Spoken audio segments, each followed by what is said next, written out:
Hello, everybody. It's Corey from the West Ham Way YouTube channel. I'm joined by Mike from the Blue Boys Network. It, of course, was West Ham United 1, Everton 0. Last minute Tomas Soucek winner. Mike, how are you feeling? Obviously, you're not too happy, but generally, in terms of the performance of Everton over the 90. Don't even know what to say. Um, we, yeah, I mean, look, Everton come into the game. It needs some context. Let's put this in context. Everton go into the game with the opportunity of going second, 1 point behind first. First being our biggest rivals, Liverpool, and Everton fans thinking, yeah, we're doing all right. We've had 4 straight wins. We've conceded 2 goals in that time. Everton are flying. We have a break midweek because Manchester City miraculously have COVID and now they don't have COVID and can play again tomorrow or whenever it is. And we went into that game feeling, every Everton fan thought West Ham have played midweek. They'll be tired. Um, Everton have got to step up and got to win this game. I expected, and I said to him on our match preview on my channel, it's going to be a tough game. I credited West Ham with the quality that they've got in the middle of the park. I credited one particular person. My exact words to you were, your most important player in your team happens to be Soucek, and he grabs a winner in a very tight game. West Ham fully deserved to win that game tonight. There's no getting around that from start to finish, and I'm sure that'll be one of the questions you ask. But as an Everton fan, yeah, I'm massively disappointed, and I feel like we bottled it tonight. To be honest, we bottled it. It was a game that was there for the taking because of the fatigue element of West Ham, and yeah, we bottled it. I can understand you thinking that. So the team sheet comes out. I see Richarlison, Bernardo in there. Coleman's at right back. I thought you were going to go with the 4 centre-backs. Obviously, we discussed before coming on. Keane was out the side. And I thought Carlo's got a plan. He's going to try and double up on Creswell, get a few overloads in those areas and try and get Dominic Calvert-Lewin in behind. But like I said to you, I think defensively, West Ham was superb in the middle of the park. Obviously, Soucek offensively was very good in the end. But I think even when our centre-back stepped out and tried to win that ball, you had the two defensive midfielders covering it. We made it so hard for the likes of Calvert-Lewin or Richarlison to create anything. If you think about it, for 85 minutes, it was very much your midfield against our midfield. You had Doucouré and Davis against Declan Rice, and Soucek does the job of two players. To be fair to him, I think you mentioned him as a marathon runner, or he was, the other channel. He's got an engine on him, and for Everton to sort of combat that, eventually they ran out of steam. And it speaks highly of West Ham. It really does. I'll sit here and I'll praise West Ham as much as any West Ham fan should, and they should do. You played, what was it, 2 days ago, 3 days ago? Yeah, about 3 days ago, I think, maybe even 2. Yeah, so yeah, and for Everton to, Everton ran out of puff in the middle of the park. They ran out of air, and Soucek was able to make that last-ditch run, make that run into the box. But it wasn't just there, as you mentioned. You say about the overlap, but your two centre-backs tonight were really good. Yeah. But they didn't have tons to do because they didn't have to do any last-ditch defending. They didn't have to watch loads of balls go into the box because your wing-backs and your midfield did such a great job at nullifying Everton's best assets, which was to get the ball down the wings and use the pace. And I thought in the first half, I thought up until you almost scored towards the end of the first half, I thought Everton had just shaded it between two. I actually thought it weren't great performances from either team, but I thought up until about the 43rd minute, Everton had shaded it. Ben Godfrey was getting down the left a little bit. But Richarlison was shocking tonight. It was the worst performance I've seen Richarlison in a blue shirt. We all have them. It's one of those things. But you've got to praise Soufal for that because he did such a great job at nullifying Richarlison and stopping those balls into the box. And Everton had one shot in the first half with Bernard hitting a volley from 25 yards. Of course, Randolph was going to save it, and he did. He makes it an okay save. But West Ham defensively tonight were solid, and in midfield they were solid. The only negative for you guys, and I know this is going to be in your stream, in all of the comments, everyone who may be watching right now, I can't see any of that, but how Sebastian Haller was a £40 million player is beyond me, because he plays with his head down, and he was the only negative for you today. Yeah, I've got to agree. I think it's difficult. The Sebastian Haller thing rumbles on every week, and I think it is Yeah. getting to the point now where, yes, I think he's a good football player on his day. You've seen some of the finishes against Crystal Palace, but And so do I. but from open play, in terms of what he does, and we saw when Antonio come on how West Ham changed in terms of progressing and trying to press further up the pitch because they trust Antonio to make those runs, and Haller doesn't do that. He's trying to come deep, and I'm not sure what Moyes is trying to do with him at times. He tries to get him to come out to the wing and play the same role. He can't do that. He needs to go to a team that is fully built around him in the same way that possibly, Everton try and build the team around Calvert-Lewin. If you don't do that, he's not effective. And you touched on it as well in terms of our midfield and Fornals and Bowen. I thought they were fantastic. In this 4-2-3-1, particularly in the last couple of games, those two are playing advanced positions and sometimes our fullbacks can be exposed. Tonight, they were absolutely tremendous, and that's why they're in the side, because even though Fornals lacks a bit of pace, the work rate's phenomenal, and that's how we nullified you. Completely. Bowen today, there was one moment in the first half where he's got three Everton players around him. He skins two of them, drops a shoulder to the right of the other and whips in a ball, gets a corner. That's a player that, is confident. He's a good player. Fornals, look, the only criticism of Fornals is he should have scored in the second half. He has a free-header in the middle of the box. And, he should score. But, from an Everton perspective, it's disappointing that I'm sitting here speaking as highly as I am of West Ham. And I'm saying that the team that was, could potentially have gone second in the league, just behind Liverpool, biggest rivals, 1 point off the top, with a 6-day rest, was completely outplayed, and Everton bottled a performance against a team at home. And we've done this before. We did this against Leeds. We did it against Manchester United. And this isn't, again, it's not a negative towards West Ham, but Everton against West Ham at Goodison Park, as I'm sure West Ham at your ground would equally say, you expect to win the game. You expect to win the game. If West Ham if you was at home tonight, you would expect to beat Everton at home. And equally, Everton would expect to beat West Ham at Goodison. It was poor. It was really poor. You nullified everything. And as I said to you, and I will say this again, Soucek is a hell of a find. He really, really is, because not only did he help Bowen and Fornals look really good, and they did. I'm not saying they didn't. He adds so much to your team in terms of, mentality, fitness, composure on the ball. I mean, his touch before his goal is absolutely delicious. Yeah. I mean, to sort of sit there and think that, he's a player that you picked up. It was reasonably cheap, wasn't it? It's not like it was 13 mil, mate. Yeah, 13 mil, which I'm not being funny in Premier League money these days. It's nothing.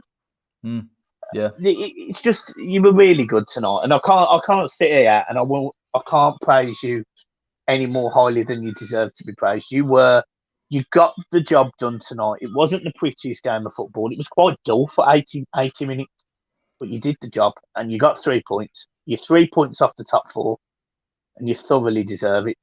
It's nuts, mate. And it sort of, Soucek sort of typifies what David Moyes has brought to the side in terms of mentality and the players. In the past, we weren't very consistent. That even in games where we weren't in, we'd sort of give up, and if we couldn't create a chance, we'd struggle. But you feel in this Moyes side with someone like Soucek, Declan Rice, Bowen, hard workers, and players trying to, even Ben Rama tonight, which I said to you before we came on, I thought his pressing, his work rate off the ball was good, even when he wasn't able to create. I think that's why we got the edge. And listen, it was a tight game.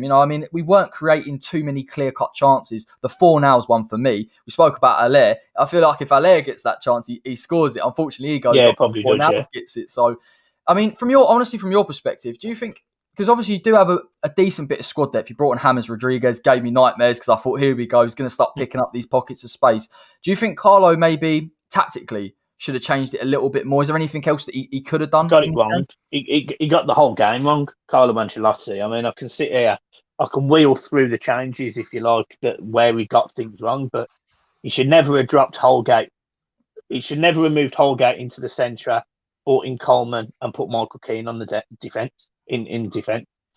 Fornals certainly doesn't have that chance with Michael Keane in the middle of the box, just because he's a little bit more aware of that cross ball, whereas Holgate isn't. So I don't think that Right. happens. Either way, you didn't score from it, so it doesn't make a difference.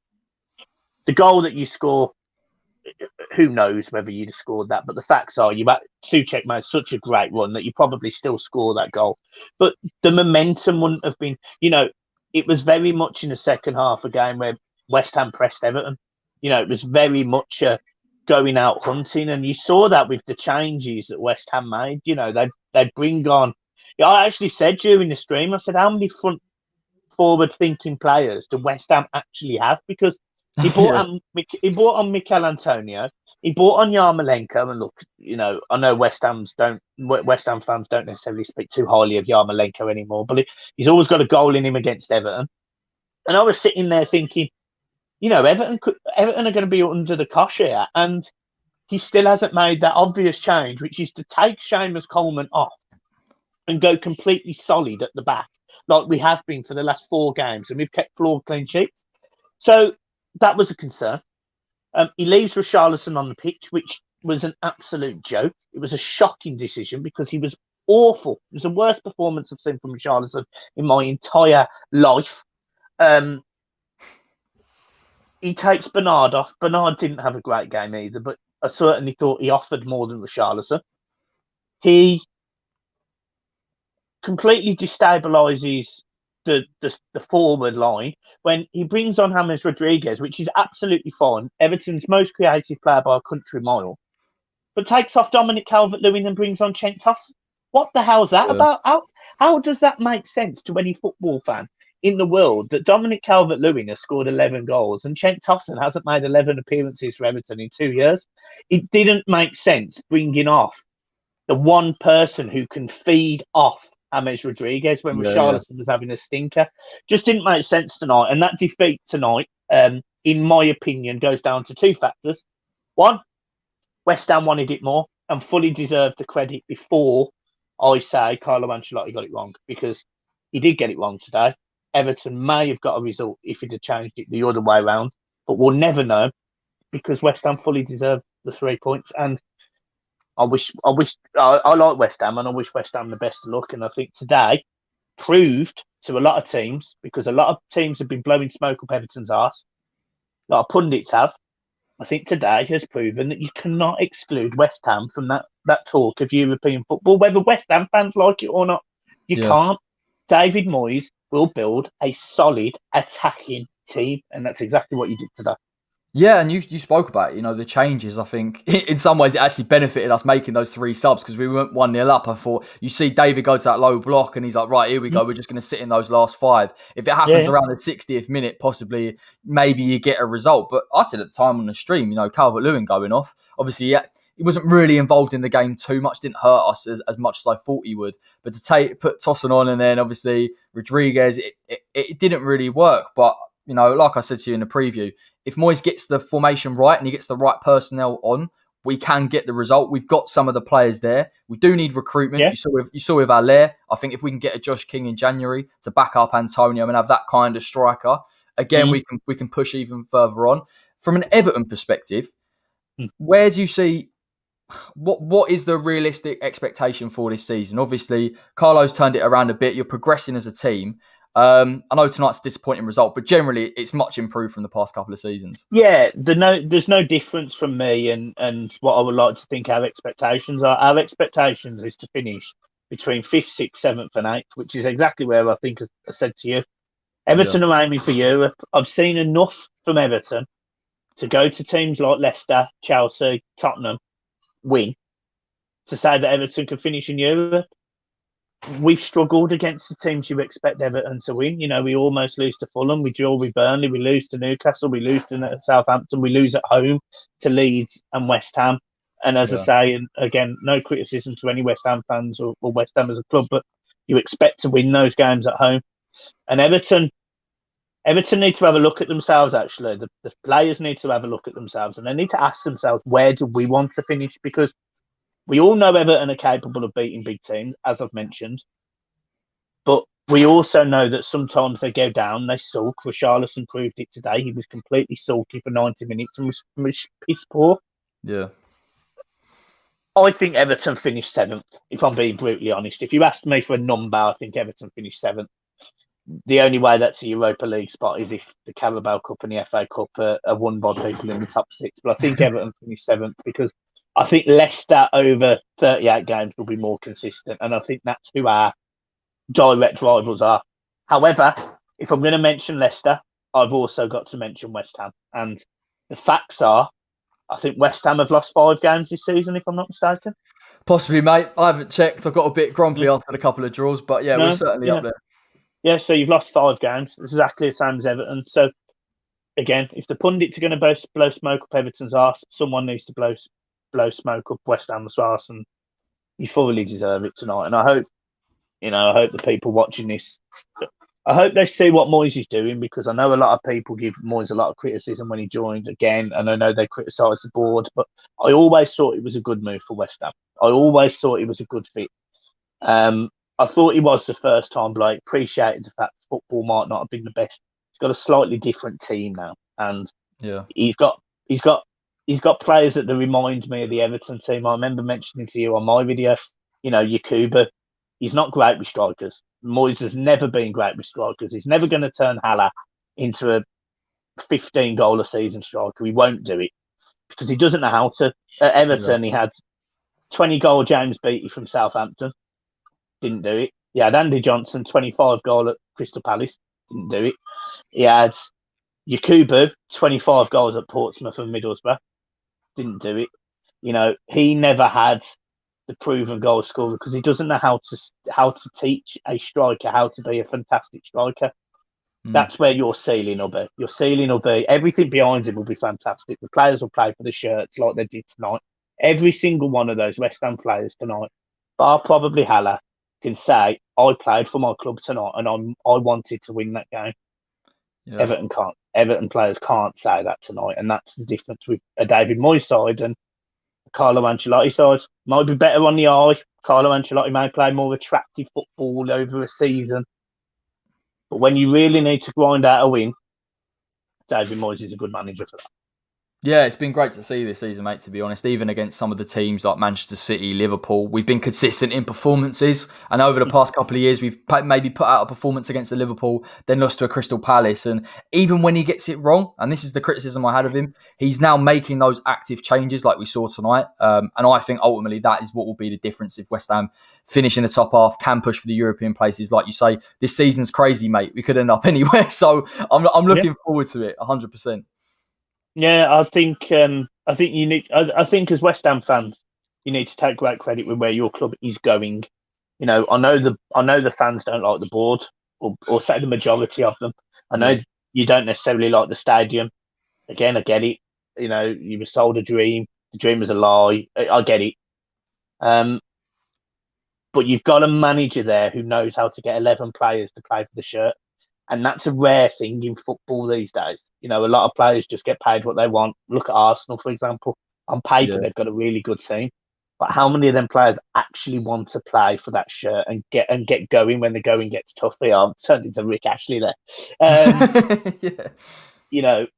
West Ham can say that they've got probably 12, 13 players that everyone will play for that shirt. Fabianski getting injured before the game could have absolutely destabilised your team, and again, a goalkeeper that I rate very highly and would certainly have over Pickford. Randolph come in today. Again, he's not a bad goalkeeper. I quite like Randolph. I saw him at Birmingham City when you inadvertently got rid of him and then signed him back, whatever. But that sounds like West Ham. Yeah, but Everton didn't test him enough tonight, and that is credit to the West Ham midfield and defence. So, well done, West Ham. It's a difficult one for me because there's very little to say positive about Everton, but the facts are we go again.